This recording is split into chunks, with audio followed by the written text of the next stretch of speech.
That's pretty good. Doesn't seem to be loud. Hello, hello, hello, Give it a full-on. hello, hello. Can you hear me? How's it look around your ear?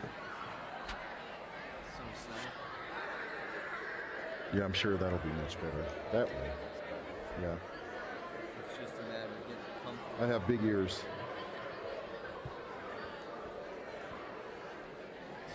Maybe if you put it on and then put your glasses on. Yep, let's see. How about this little touch? You like that? I love it. I love it. I thought you'd like that.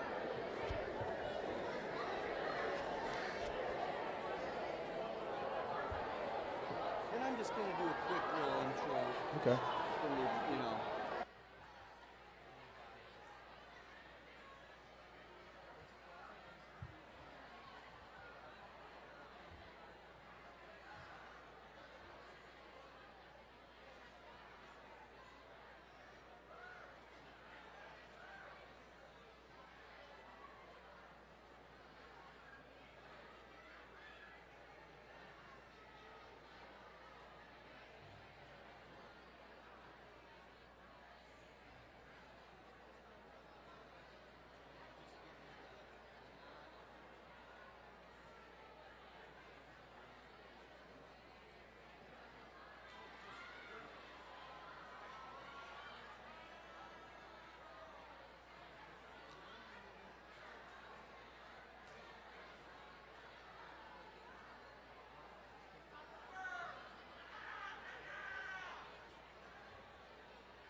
Should be good.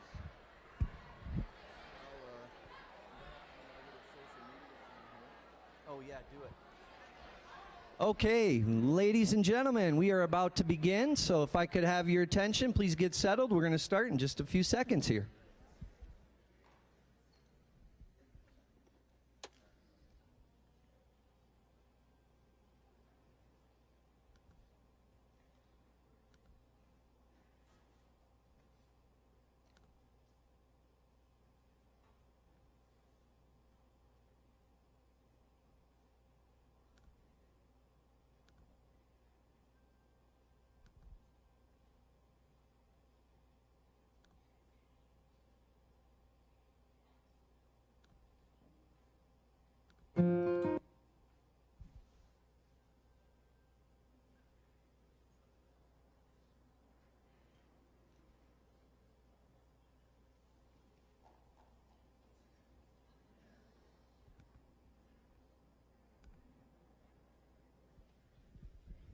All right. Good afternoon, everybody. Welcome. We are very, very excited to be here today for our annual WEGI Speaker Series. We are very thankful to the WEGI Foundation and their support for bringing excellent people from the environmental science field and also really focusing on social justice as well. So this is kind of a crossroads this year of the environment and social justice, which aligns very well with the values we have here at City. So we are very, very excited to be here today and super thankful to the WEGI Foundation for making this happen for all of us. So I would like to take a moment and welcome this year's speaker, Dr. Drew Lanham. He is an ornithologist and conservationist and distinguished professor at Clemson University. Dr. Lanham is a widely published scientist, author, and poet with work appearing in numerous academic and literary journals. His latest book, The Home Place, Memoirs of a Colored Man's Love Affair with Nature, is currently available from Milkweed Editions. Dr. Lanham is also a member of the National Audubon Society Board and Audubon South Carolina Board, along with several other environmental organizations. Also, his research at Clemson University focuses on songbird ecology. So with that, actually today is a great day. The Kirtland's warbler is going to be delisted as a songbird that was on the endangered species list and it's being moved to the threatened list. So that's an exciting thing for Michigan and for the Kirtland's warbler. So a round of applause for that.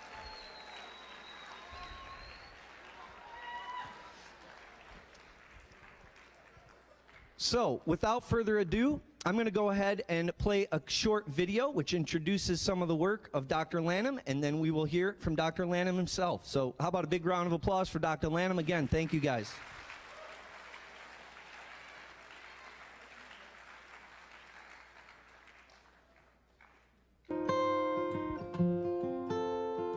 Kathy, good to meet you again. Janet. Dawn.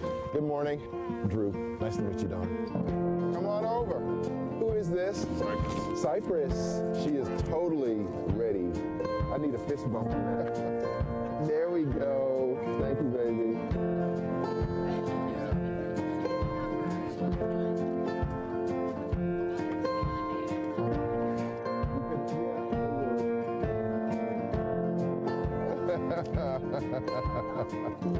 Oh, wow.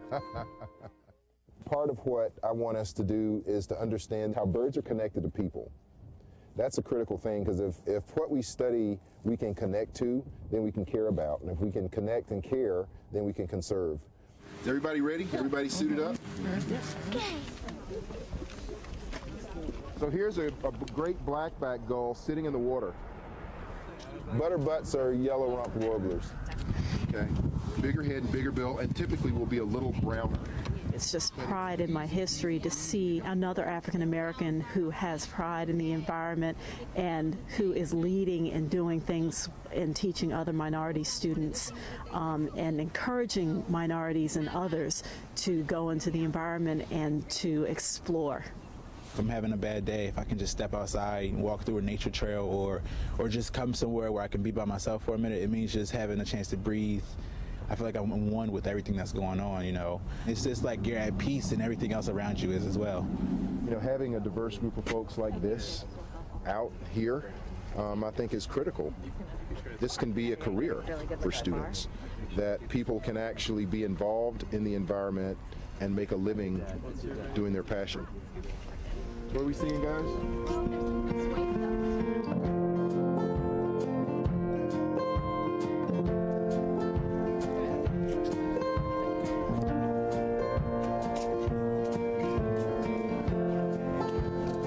Color shouldn't define you being able to be in the environment or not. Like, nature is so amazing that no matter the color of your skin or what you look like, you should just be able to enjoy the environment. That's how I feel. I love birds, and I've never actually gotten to go on a birding trip with other people who like to go birding. I'm really excited. Sorry, one second. Okay. It was just another one of those butterbutts. But they're so cute. It's a bird, a yellow rumped warbler.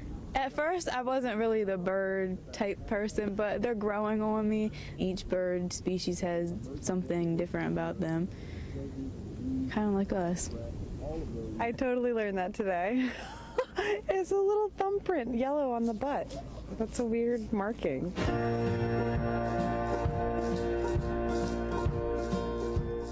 Birds can connect us to people, and the birds can connect us to issues, really. I mean, you look at a bird and you think about flight. You think about flight, you think about freedom. Everybody wants to be free. If I can watch birds, I'm free.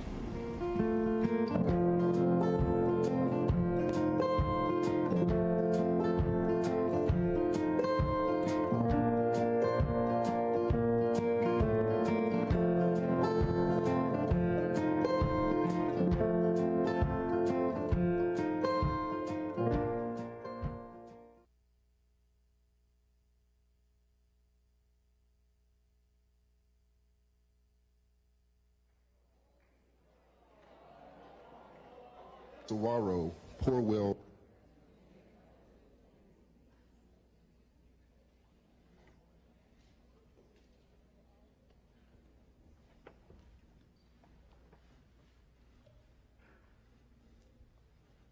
All right, I'm going to turn it over to Dr. Lanham, guys. Hopefully this slideshow runs as it should, technology being what it is.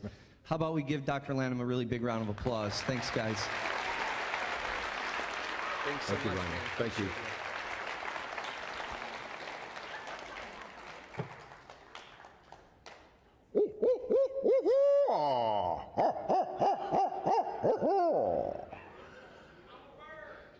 There we go. We're on our way. Good afternoon, City High and Middle School. Can I hear a hoo hoo hoo hoo? Very good, very good. Thank you so much to Principal Ryan Hubbard, to the Wege Foundation, to the faculty and the staff, and most of all to you, City High and Middle School. Thank you for having me here today to talk to you about passion, and really to talk to you about the things that matter not just most to me. I mean, because after all, the introduction that your principal gave to you about me, really it's much too long. I'm just a bird brain. I'm just a guy who loves birds. I'm just a guy who loves birds who happens to be in brown skin. I'm just a guy who loves birds who happens to be in brown skin, who cares enough about nature to stand up in front of you and talk about it. I'm just a guy who happens to love birds, who happens to be black, who got a chance to come to speak to you about my passion because there are other people here who care about this place enough to bring you all together for this. So I'm very thankful for it, and I get emotional. I get emotional every time I get a chance to do that. Because what I really wanted to do as a kid is I wanted to fly. It was my first fascination. And as my first fascination, it led me to some pretty fantastical things in my mind. But being here in front of you all to share my dream and what it was to be who I was and who I am and who I hope to be, man, that's something to be amazed over. And so I want to share a little bit with you some of my data points. What you'll see scrolling behind me, you won't see numbers. You'll see numbers of things. You won't see statistics, but you'll see a lot of significance. You won't see bar charts, you won't see graphs, but you'll see the ups and downs of my life as pictured through birds and beasts and places, even people that mean so much to me that have helped bring me to this place of nature wonder. So again, thank you for taking time today to be with me. And I have to talk about my heart. We have to talk about our hearts because that's a large part of what you'll see. Every picture that you see behind me means that I took a little bit of time sometimes a lot of time, to stop and to snap pictures. Those who were guiding me around the school today, can I see your hands? Can I see my guides today? Thank you so much for what you did. for me and how you represent City High. And you saw me snapping pictures because it's important to me. A picture is oftentimes worth more than 1,000 words. That's the old saying anyway. But I think it's important to document. So, later on, I'll make sure that I get stuff on Instagram and Facebook to talk about the great place that City High and middle school is. But I came to my heart the way that all of us do. I came to my heart from these cells in my little embryonic being that differentiated and collected themselves and then began to pulse and pump. And life ebbed within that gathering and then became the emergent spirit. The emergent spirit, that's the sum being greater than, the whole being greater than the sum of the parts. And that emergent spirit within me that is greater than anything, that's life, each single life. But even without the pudding-like lump of neurons that are collected in my bird brain, the heart in me, that heart that's in you, still beats. My heart, your heart, all of our hearts beat and have lives of their own. We don't have to think about our heartbeats. Put your hand on your chest right now.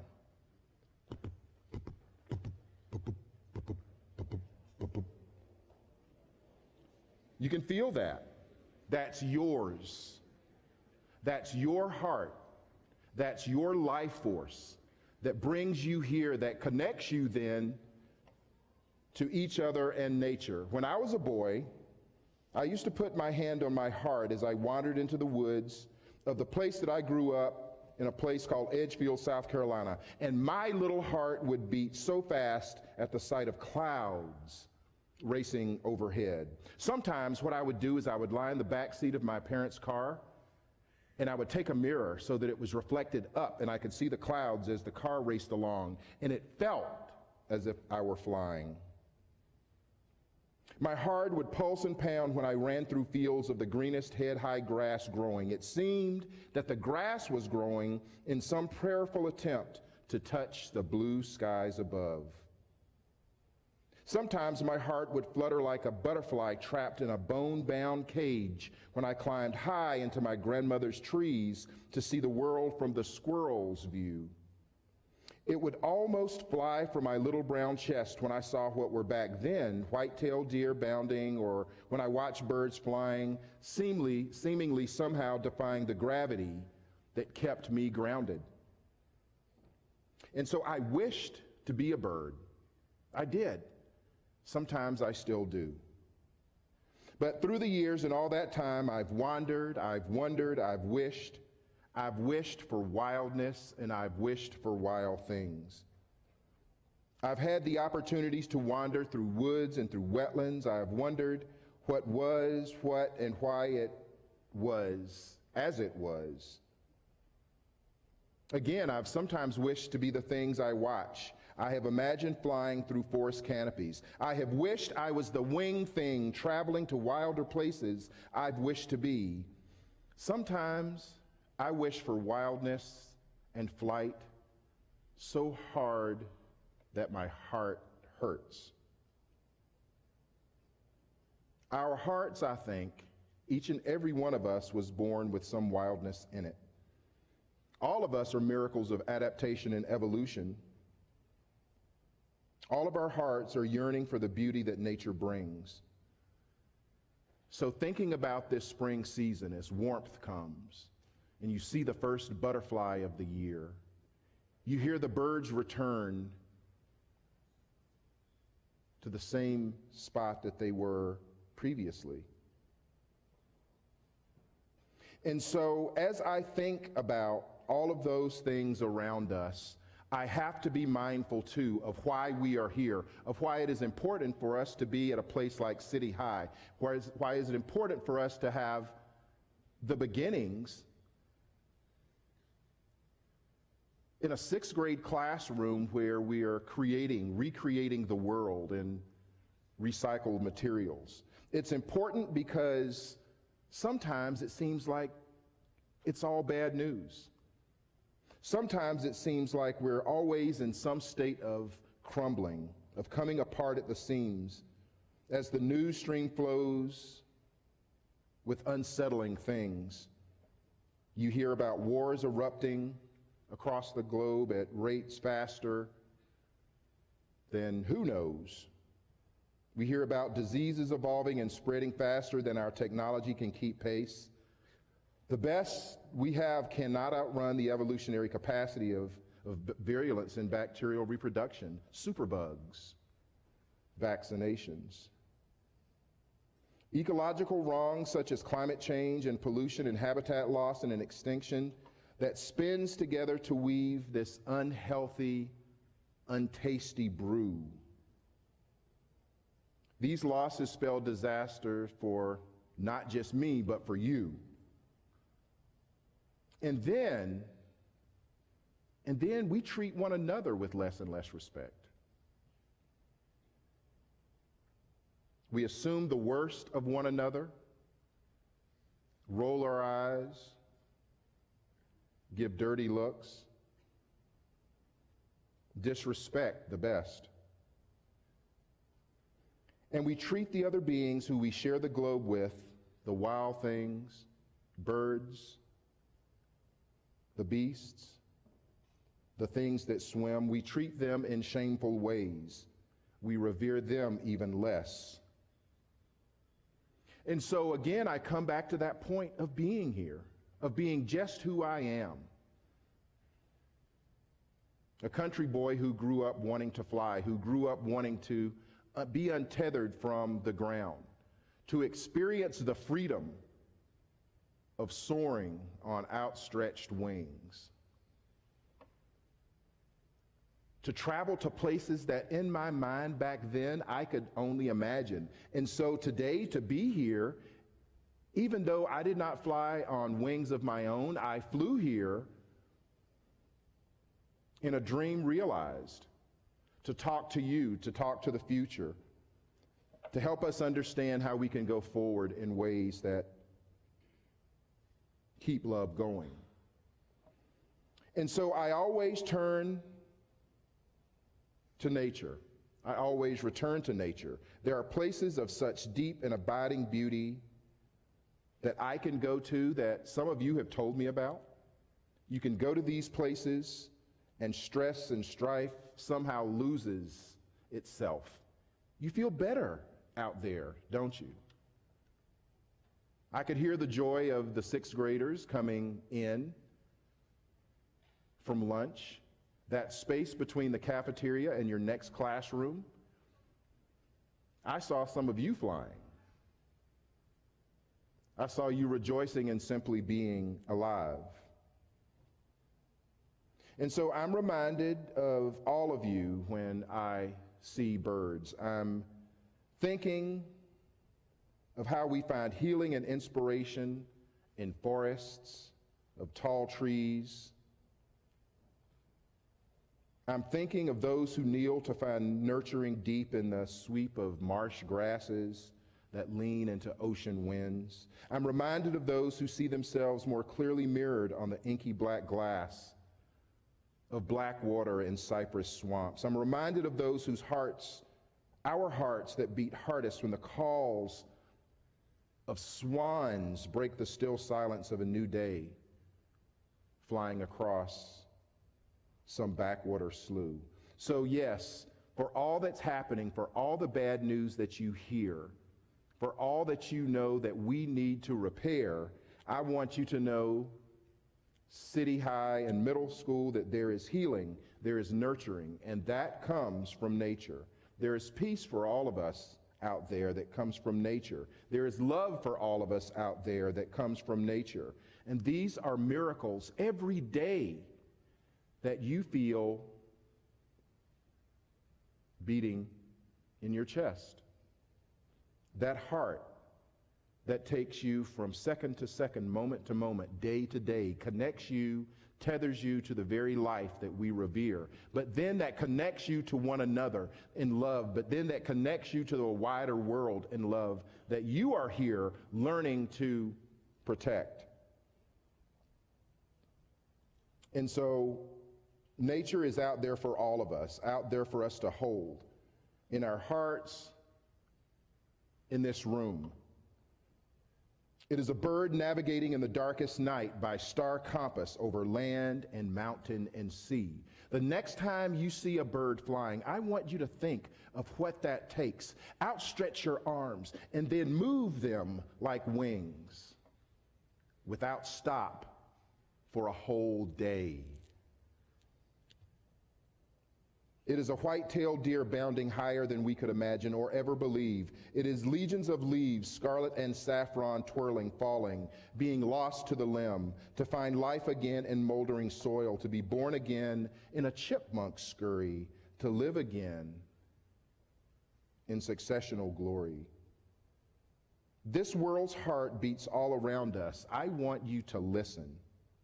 I want you to listen to your own heart. Sometimes close your eyes and hear your own heartbeat. Hear the birds sing around the rhythm of that pulsing beat. Hear the crickets chirp. Hear the wind whisper before at night you sleep. Look and see the brilliance of a sunset, glowing like a cinder suspended in the heavens. That will show you the miracle of each day's living. Feel and the pounding pulse of life burgeoning to full and overflowing of every season will embrace you. And so I would ask you to embrace each and every moment of heartbeat. The moments that appear on a sudden wind and then travel on them as seeds blown and floating, lighter than air to be sown and to grow in some own land. Go beyond your own presence to be wild among so much more. I want you to find your own economicology. I want you to find the economicology of those you know, but then those that you don't know. How does that happen? That happens by growing an oak, a tree in the ground, whose shade many of the juniors and seniors will never share, but they grow trees for people they'll never know. That's expanding economicology beyond self to the larger world. I want you to blend all the goodness of green economics and ecology and sustainability, and in that, let your heart be the rhythm for all that you see. And once economicology becomes your root, you'll boil it down to the sweetest syrup and eco sauce. So feel your hearts.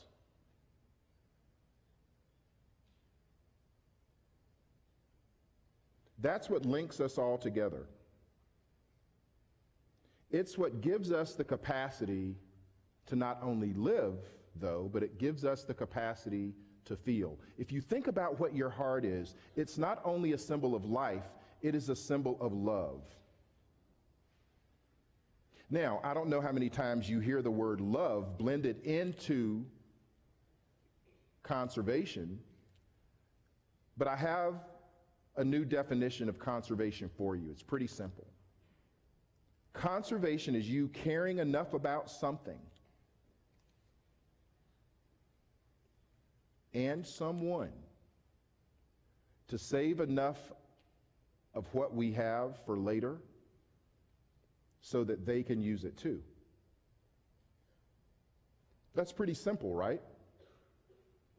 But what does that mean? That means expanding this whole conversation about conservation.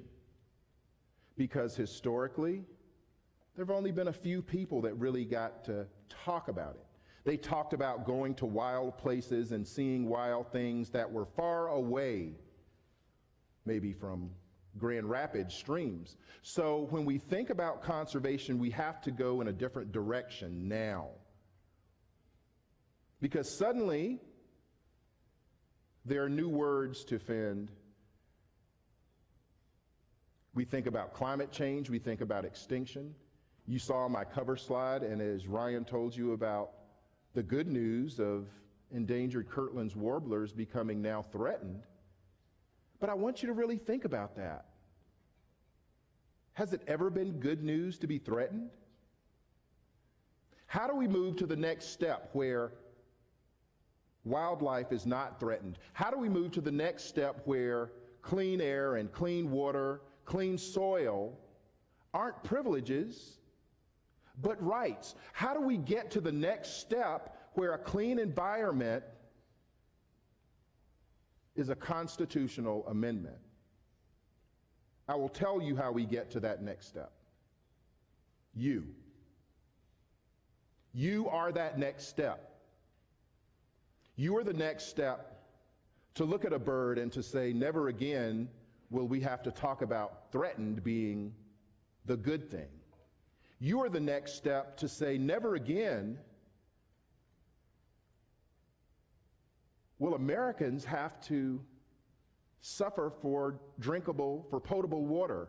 You will be the next step to say, never again will we let mining material be sloughed off into our streams. You are the next step to say that conservation looks like me.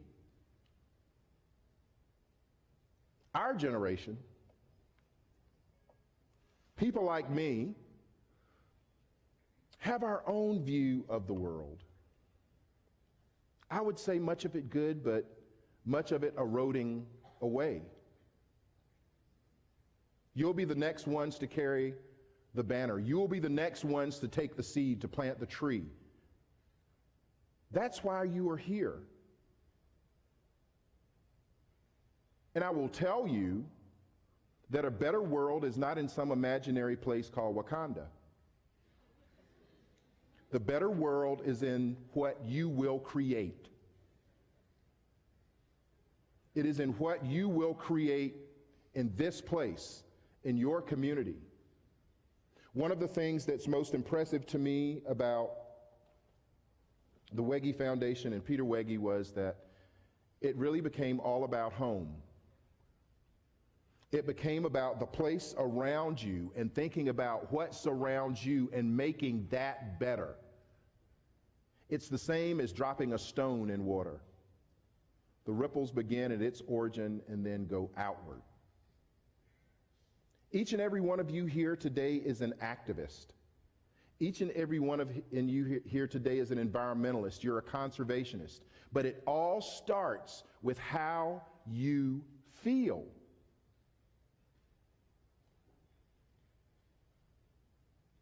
You could be at any other school. You could think about doing something other than thinking about ecology. You could do something other than thinking about sustainability, recycling, composting, growing your own food in a new greenhouse. You could do things the ordinary way and just go to class and not think about being green. But here you are doing that, creating a new scene. I would offer that as you move forward, that you all think of yourselves as giant hearts. That beating becomes something more than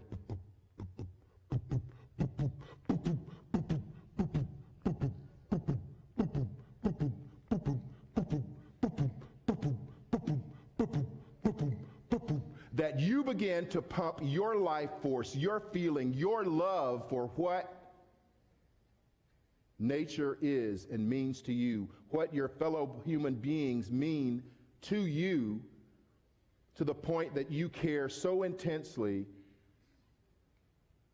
for your environment, for your home, that you want to improve things there.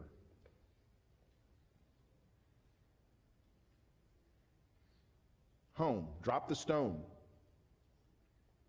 Watch the circles spread outward. Watch them impact others you've never known. And so as I got my tour around this school today, there was a very different feeling of what it is, who it is that you are, that you have chosen to be. And that first fascination that I had with flight, of being free, You're attaining that. You're in that place. You're flying. You're doing what you seek. So be the heroes, not imaginary in some imaginary land. Be the heroes here in Grand Rapids. Be the hero who sees in this school, in this place, green space, growing, connecting. Not just the same old crowd, but people who are black and red and brown. See those green spaces as no longer islands for privilege, but essential connectors and rights for us to not just survive, but to thrive. You're my heroes. I wish I would have had the opportunity, the chance to be who it is that I know each of you will be, the differences that you will make. Maybe by just speaking up, maybe by planting a tree.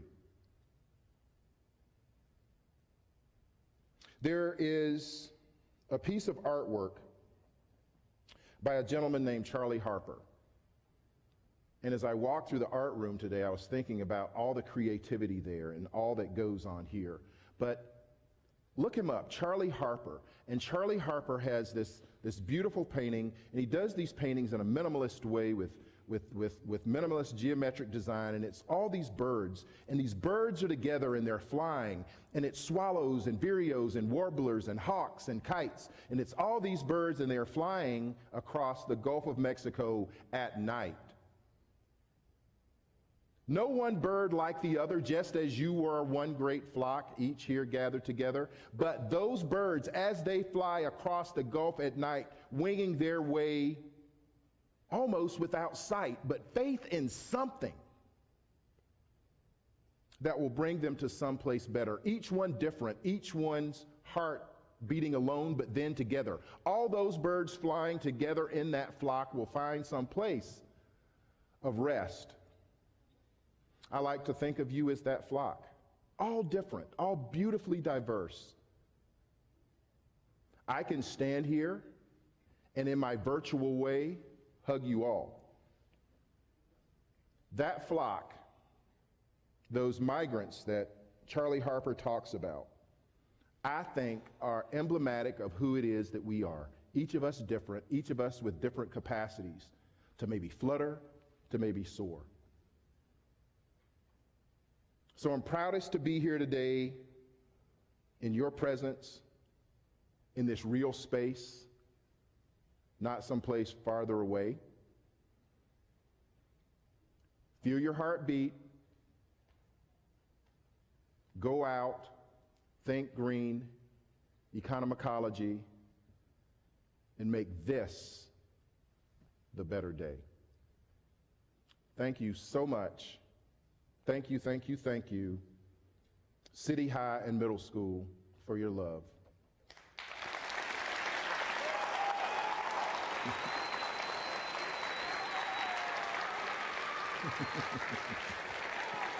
Good.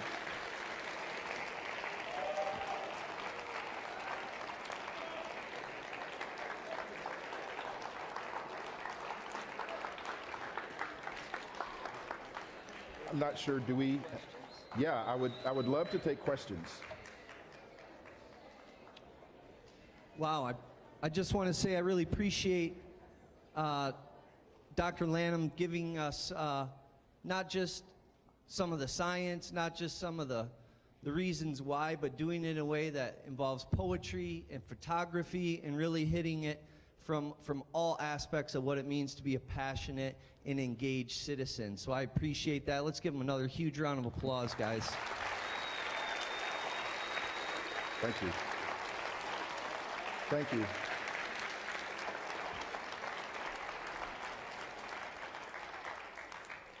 Well, thankfully, he said he does have some time for a few questions. So I would love to hear what it is that you guys are wondering, what it is you guys would like to ask Dr. Lanham. So if you guys want to stick your hands in the air, and I'll bring the microphone around, and we'll get a little dialogue going.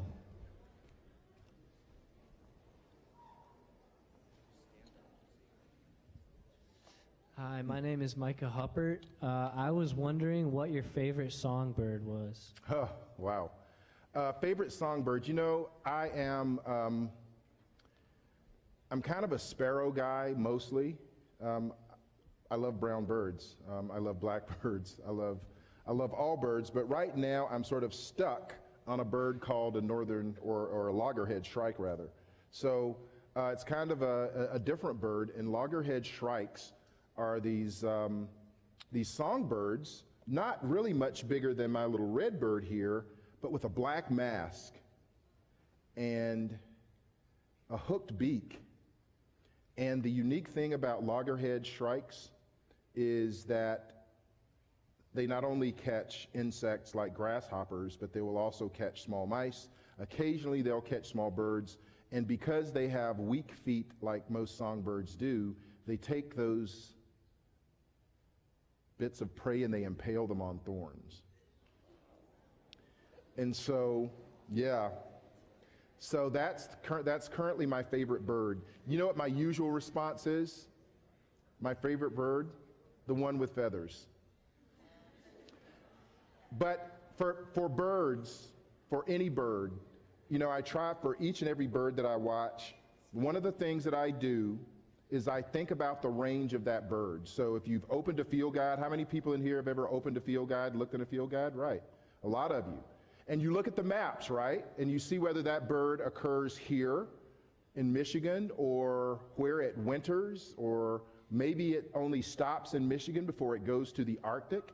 And I want you to think about how birds connect you to the rest of the world. So that shrike connects me to Florida, that shrike connects me to places further north. As the season goes on, there will be other songbirds that come through. A prothonotary warbler, this beautiful yellow warbler, that's the color of a nugget of gold. And we banded a prothonotary warbler in a swamp in South Carolina, and we put a special remote sensing device on this bird that allowed us to tell us where it was going. This bird, this one bird flew from South Carolina down the Florida Peninsula, hopped over to Cuba without a passport, then over to the Yucatan, then down to Colombia, South America. One bird that's actually smaller than this bird and weighs about the same. That one bird flying 3,000 miles in 2 weeks. But here's the miraculous thing. That bird returned to within 3 feet of where it had been banded the year before. One bird. So when I watch birds and you ask me what my favorite bird is, to see that bird and to realize that that bird has made a journey without a GPS speaking to it, turn right here. That bird has made its journey with the evolved GPS in its brain makes that one bird miraculous to me. And so it makes every bird worth saving. So my favorite bird is likely the next one that I see. Awesome. Another question. Yeah.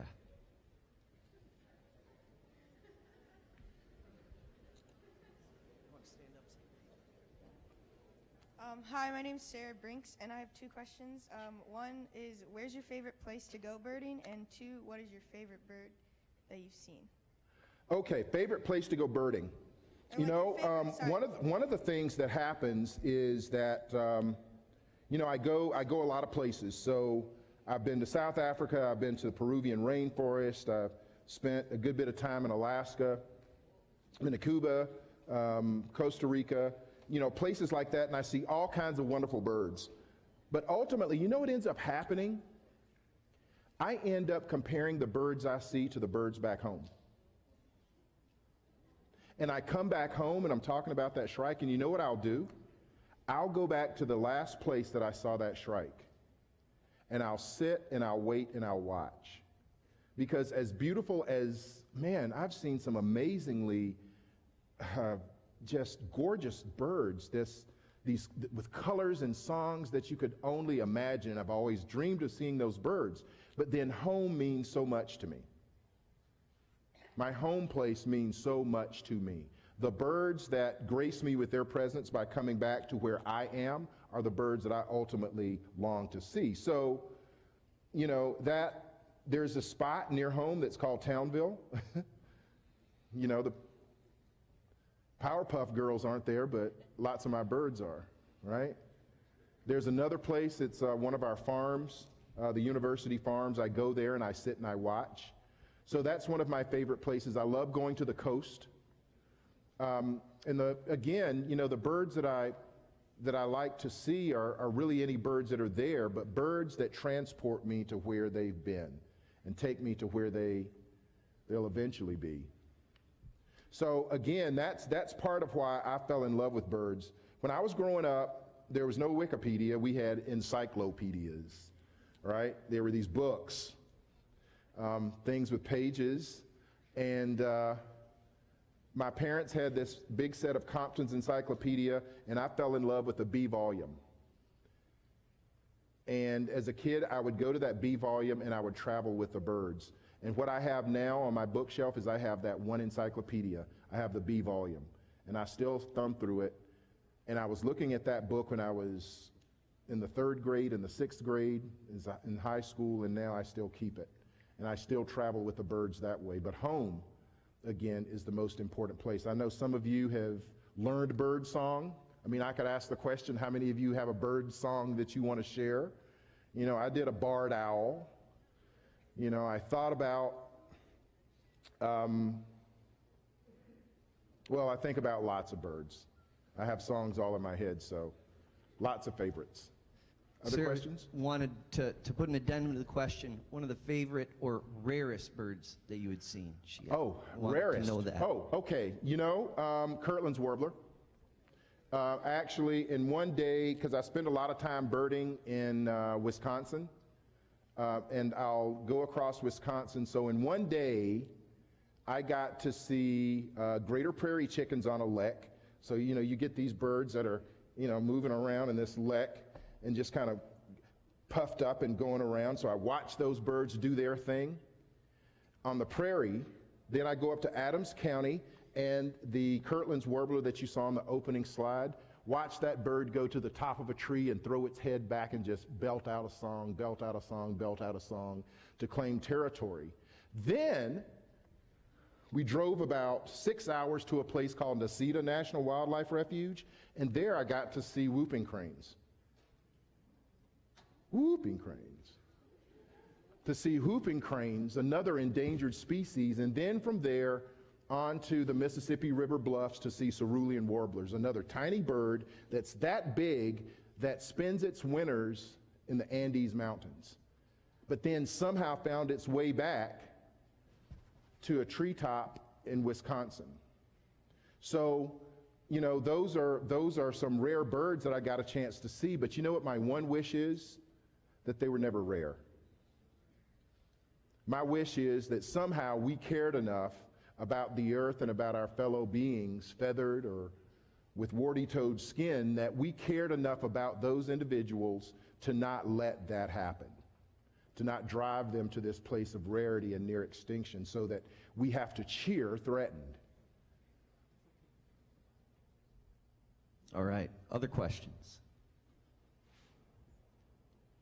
All right, this one's closer, even though it's at the top of the stairs. All right.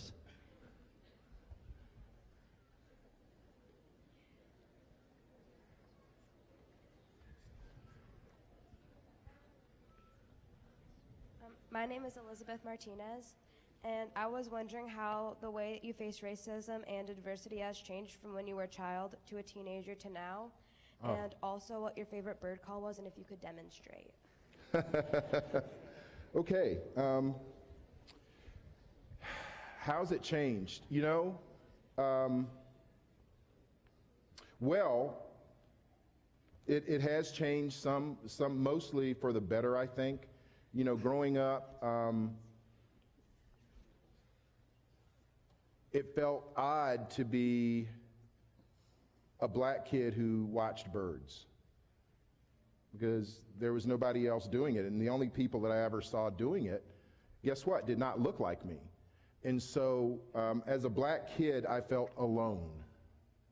I never would have dreamed there would be an entire school where there's black and white and brown and just all of these hues. I mean, if you could see yourselves, this is this is the world. You are it. You're the future. So, you know, that would have given me a lot more confidence, I think, as a kid to do what I did. And so that means because I was uncomfortable doing what I wanted to do, guess what I often did? I hid.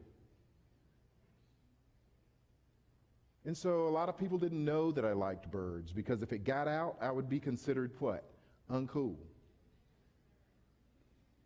So I didn't watch birds really until I left school. So it was a deal that was sort of this internally sort of motivated isolation that came from people maybe not accepting me. I talk a lot about love, and racism is the opposite of love. It's the diametrically opposed force. Racism and hate, love. So as I began to find people who liked things that I liked, whether they were black or whether they were white, I began to come together in a different sort of way. So as a kid, really, for me, it was learning how to accept who I was, that being different was okay. That was the struggle. As I grew older, peer pressure grew greater, and still people, you know, they began to know I liked birds, and so I just became a black nerd. That's who I was. That's who I am still. But being comfortable in that, having not only my peers, but teachers in high school who said, you know, that's okay. That's pretty cool. So those were some of the pressures that came with that. But then, you know, I experienced prejudice from both sides. Let's just be real about that. It didn't just come from people who didn't look like me. Sometimes the most hurtful words came from people who shared the same skin but didn't understand the profession that I was in. And so those people decided to tell me, you're not black enough. They decided they would take my black card. Anybody ever heard that? Right? So, I had to turn again inward to understand that it's okay to be who you are, that it's okay to be different, that in fact, that difference may make you special. So coming forward from that, you know, it's been a sort of this evolution of being comfortable with who I am. That's why I ask you to put your hand on your chest to feel your own heart.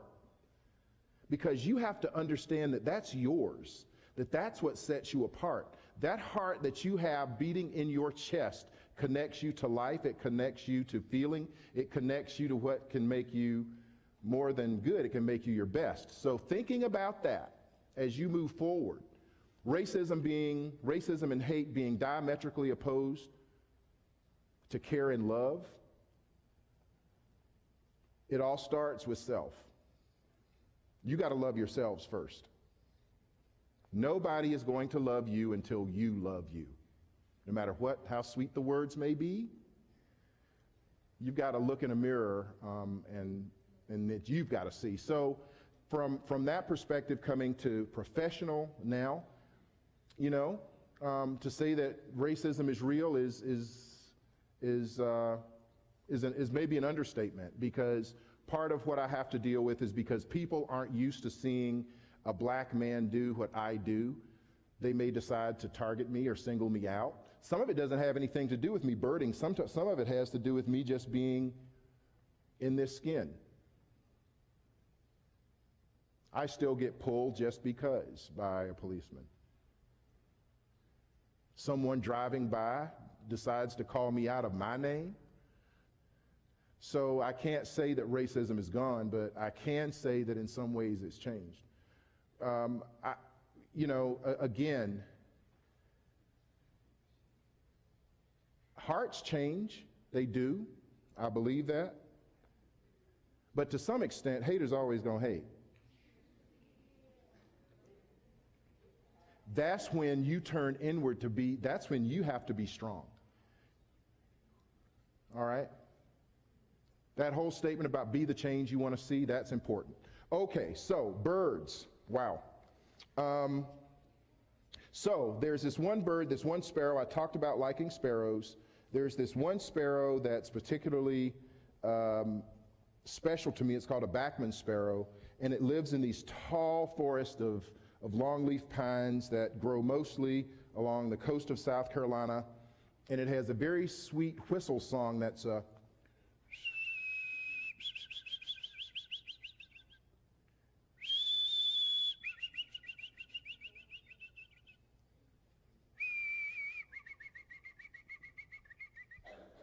So when I hear that bird, and the old name for that bird is pine woods sparrow, and it's one of my favorite birds. I love meadowlarks.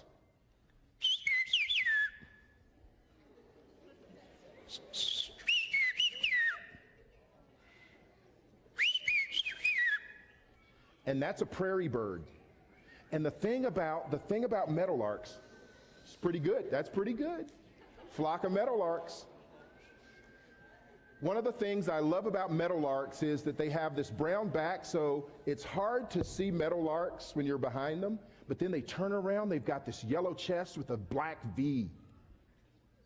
And that really adaptively is for them on prairies for other meadowlarks to identify them. My final favorite bird is a blackbird. It's a big black bird, big black guy. Loves to play. Loves to play. Can anybody guess what that bird is? Common raven. And ravens, what we're learning about bird brains is spectacular, and that birds think and birds feel. And a lot of cultures have known this, but for some reason we've dismissed it.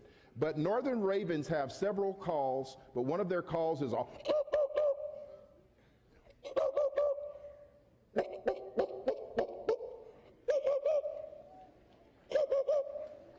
So, those are my birds.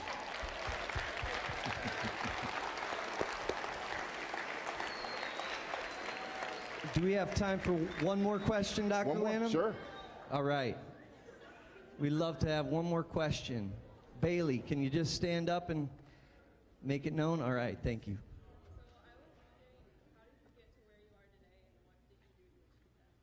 How did I get to where I am today, and how did I achieve that? Thank you for that question. There were a lot of people who helped me along, really. But the first ingredient in that recipe, or the first factor in that equation, is passion. It's passion. You've got to have, again, back to the heart. I'm telling you, it keeps coming back to that. You got to have a feeling for what you do. You know, you've got to be passionate about that, and if you're passionate about that thing, no matter what people tell you, no matter how alone you may feel in doing it, it's going to come back to you. So that passion was first. Then people who helped me along. You know, some folks call them mentors. I like to call them pathfinders. So passion and pathfinders, those people who saw that I had a passion for something and said, you know what, that's okay, let me help you along. So the first one, beyond my parents, was a second grade teacher named Ms. Beasley, who, when I showed her that I liked birds by coloring birds in the classroom, she let me expand my world beyond the kids side of the library where only first through third grade could go. She opened up the rest of the library and said, look, there are other bird books over here. And my world expanded in this way that I never could have imagined. So there were other people along the way who did that. So passion and pathfinders. And then really, third for me is persistence. Persistence. Stick with it. It's not always going to be easy. This has not always been fun. It has not been fun when people would not accept you and tell you, you shouldn't do that. It has not been fun when I've been in a place and thought maybe that somebody was going to hurt me or worse just because of the color of my skin. That's not fun.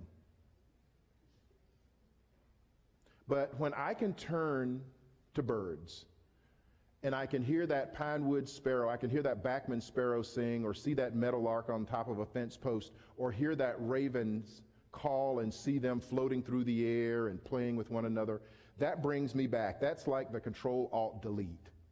That's a reset for me. So again, it's, as I've gotten older, I've gotten very emotional about it. I used to deny my heart. I'm a scientist. And one of the first things that you learn about science is that it's what? Objective. And it is, and that's important. We gather data objectively. That's what we do as scientists. We gather that data, we analyze it, we report it. But then ultimately, if I don't feel something for the birds that I'm gathering the data on, how in the world can I work hardest to save them? If a bird is just a data point, how do I work hardest to save that bird? If clean water is just a sample that you do analysis on and then say, oh, well, it's not clean enough to drink, and then you go to the next place, are you meaning to tell me that you don't care enough about the people who don't have clean water to say that, well, the data said that you shouldn't drink it? What's the next step? Right, you fix it. You fix it. You know, I mean, we talk a lot about, we can talk a lot about heart and belief, but you know, that's one way I define quote unquote sin. To see wrong occurring and let it persist. So passion should lead you to act. Your pathfinders will help teach you how to act. Persisting will put you in a space so that you make things better than they were, growing that oak. How many people have recognized those trees out there? Look at those trees. Protect those trees. Those trees, and I know you're all so young, those trees, if they are cared for, will be here long after you.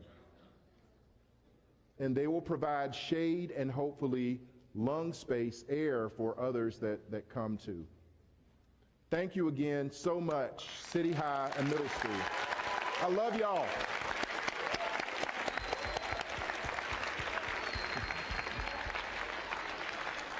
Dr. Lanham, I just want to say thank you so much. Thank you so much. Appreciate you sharing your life's work and your heart, inspiring us all. Guys, one more huge round for Dr. Lanham. Awesome. Thank you.